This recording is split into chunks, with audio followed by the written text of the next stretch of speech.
In this video, we'll cover how to change a rent due date in RentMan. We'll look at 3 scenarios. First, setting the due date while creating a new tenancy. Then, adjusting the due date at the start of a renewal. And finally, changing the due date during an active tenancy or for a periodic tenancy. When setting up a new tenancy, the first rent date determines both the due date and when the first full rent payment is due. In this example, the tenancy starts on the 25th and we want the rent to be due on the 5th of each month. During the tenancy creation process, we set the first rent date to the 5th. RentMan will calculate a partial rent from the 25th to the 4th. After that, full rent payments will be due on the 5th of each month. The first rent date will also be used in the tenancy agreement. If you're renewing a tenancy and need to adjust the due date, or if it wasn't set correctly when the tenancy was first created, here's what to do.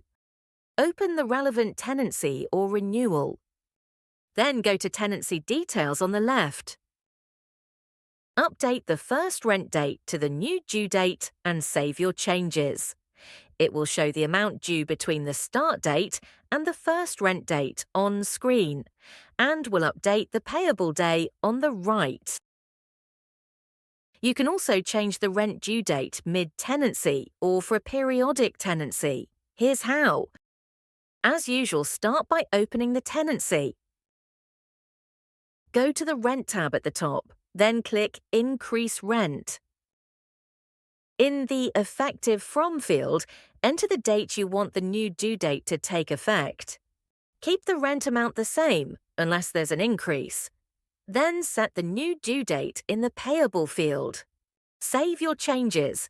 RentMan will generate a partial rent due for the period between the old rent due date and the new. And that's how to change the rent due dates. If you have any questions or need further assistance, don't hesitate to get in touch with our support team.